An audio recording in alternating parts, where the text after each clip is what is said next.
રાજકોટ જિલ્લાના ઉપલેટાના ડુમિયાણી ખાતે આવેલ વ્રજભૂમિ આશ્રમ બીઆરસી કોલેજ ખાતે એક આનંદ મેળાનું આયોજન કરાયું હતું, જેમાં વિદ્યાર્થીઓ દ્વારા અલગ અલગ સ્ટોલ ઊભા કરવામાં આવ્યા હતા, જેમાં ખાણીપીણી, કટલેરી જેવી વસ્તુઓ તેમજ અલગ અલગ વેરાયટીઓ રાખવામાં આવી હતી. કોલેજના વિદ્યાર્થીઓ તેમજ ધોરણ 1 થી 12 સુધીના વિદ્યાર્થીઓ દ્વારા આ આનંદ મેળામાં ભાગ લેવામાં આવ્યો હતો, જેમાં બહોળી સંખ્યામાં વિદ્યાર્થીઓ ઉપસ્થિત રહ્યા હતા અને આ આનંદ મેળામાં કોલેજના ટ્રસ્ટીઓ તેમજ શિક્ષકગણ પણ હાજર રહ્યા હતા. નમસ્તે, હું રેશમા પટેલ વ્રજભૂમિ શૈક્ષણિક સંકુલના ટ્રસ્ટી છું. આજે અમે અહીંયા એક આનંદ મેળાનું આયોજન કરેલું હતું.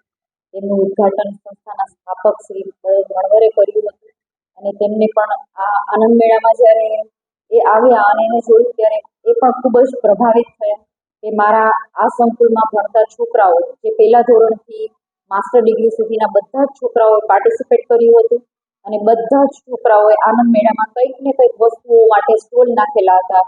કોઈ ફૂડ આઇટમના સ્ટોલ હતા, કોઈ કટલેરીઝના સ્ટોલ હતા, કોઈ પણ હાથે બનાવેલી હેન્ડીક્રાફ્ટના સ્ટોલ પણ હતા અને તેઓ પોતામાં રહેલી જે પ્રતિભાઓ છોકરાઓમાં છે એ કઈ રીતે બહાર લઈ આવી, એ લોકોને કઈ રીતે કામ કરવું, બિઝનેસ કઈ રીતે કરવો, એનું પ્રેક્ટિકલી નોલેજ એમને વધે એ માટે આજે આનંદ મેળાનું આયોજન કર્યું હતું અને આ આનંદ મેળામાં અમારે બહારથી પણ ગેસ્ટ આવેલા હતા.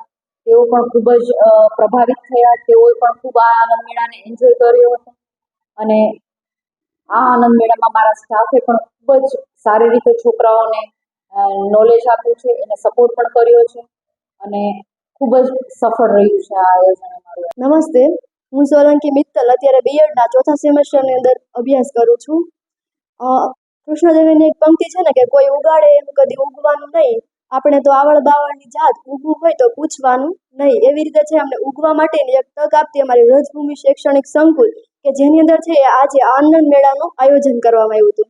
જ્યારે શરૂઆતમાં તો આનંદ મેળો શબ્દ સાંભળીએ ત્યારે નવી લાગે, પરંતુ છે એ અમે ધીમે ધીમે ઘડાતા જઈએ અને છે એ ઓછી વસ્તુઓની અંદર છે ઓછી અમને પ્રોવાઈડ કરવામાં આવ્યું, છતાં એની અંદરથી અમે નાની નાની આઈટમો બનાવી અને વિદ્યાર્થી સુધી પહોંચાડી છે અને જેની અંદર છે નાના બાળકો છે એ ખરીદતા શીખ્યા છે અને નાના અમુક બાળકો છે એ વેચતા શીખ્યા છે. ખાલી નાના બાળકો નહીં, પરંતુ છે આશ્રમ શાળાથી માંડીને ઉત્તર બુનિયાદી છે, નર્સિંગ છે, બીઆરએસ છે, બીએડ છે, આ બધા વિદ્યાર્થીઓએ છે એ રસપૂર્વક ભાગ લીધો અને સ્ટાફે પણ છે એ ખૂબ એટલે ખૂબ મહેનતથી અમને સપોર્ટ કર્યો અને જે અમને છે ક્યાંક ને ક્યાંક શીખવા મળે છે.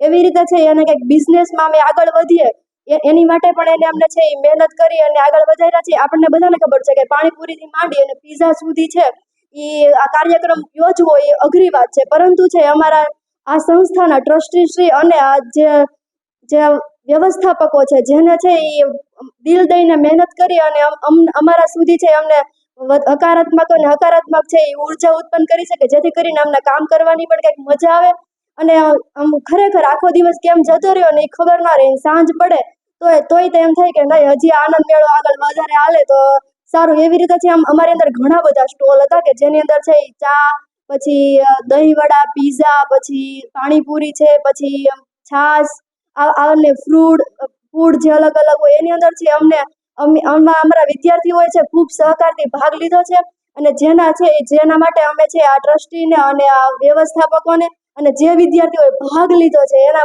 આભારી છે. નમસ્તે, મારું નામ બાલેરા પરેશ છે અને હું વ્રજભૂમિ શૈક્ષણિક સંકુલની અંદર નર્સિંગનો 3rd યરનો વિદ્યાર્થી છું. આજ રોજ અમારી સંસ્થાની અંદર આનંદ મેળાનું આયોજન કરવામાં આવેલું હતું, જેની અંદર વિવિધ સ્ટોલો ઉપલબ્ધ કરવામાં આવી હતી, જેની અંદર ખાણીપીણીથી લઈને કટલેરીથી લઈને એક વસ્તુ ઉપલબ્ધ હતી અને એનું જે કોમ્યુનિકેશન અને જે એની કમ્યુનિકેશનથી લઈ અને અમારી અંદર બધેની આવડત ઉજાગર થાય અને અમે કંઈક બિઝનેસ તરફ આગળ વધીએ. બસ ખાલી નોલેજ મેળવવું એ મહત્વનું નથી, પણ એ નોલેજને આપણે વાસ્તવિક જીવનમાં કેવી રીતે ઉપયોગ કરી શકીએ એ પણ મહત્વનું છે. એ જ હેતુથી આજરોજ જે આનંદ મેળાનું આયોજન કરવામાં આવેલું હતું તેની અંદર 5 રૂપિયાની વસ્તુથી લઈને મોટી મોટી આઈટમોથી લઈને ખાણીપીણીથી લઈને બધી વસ્તુ અવેલેબલ હતી. અમે વળી ચડીને એમાં હિસ્સો લીધો હતો, મેં પણ એમાં હિસ્સો લીધો હતો, જેની અંદર અમે વિવિધ વાનગીઓ વેચી અને ખૂબ નફો કમાના છીએ. અને આના આયોજનના ભાગરૂપે અહીંના જે સ્ટાફ છે એને અમને પૂરતી મદદ કરી છે. જે વસ્તુ ઘટતી હોય બધી વસ્તુ અવેલેબલ કરાવી છે, જેની અંદર નાના ભૂલકાઓથી લઈ પહેલા ધોરણમાં અભ્યાસ કરતાથી લઈને 12મા ધોરણ સુધી, એ પછી nursing, BEd, DRS college, MRS college, BEd નર્સિંગના વિદ્યાર્થીઓ બધા લોકો એમાં ખૂબ ભાવપૂર્વક ભાગ લીધો હતો અને ખાવાનું બનાવ્યું, પોતે પણ જમ્યા અને બીજાને પણ જમાડ્યા અને ખૂબ ફાયદો કમાવ્યો, ખૂબ નફો કમાવ્યો અને અમને લોકોને ખૂબ મજા આવી. અને આવડી મોટી સંસ્થાની અંદર આવડું મોટું આનંદ મેળાનું આયોજન કર્યું એ બદલ એમનો ખૂબ ખૂબ આભાર અને ખૂબ મજા આવી. JDC ન્યૂઝ સાથે વિપુલ ધામેચા, ઉપલેટા.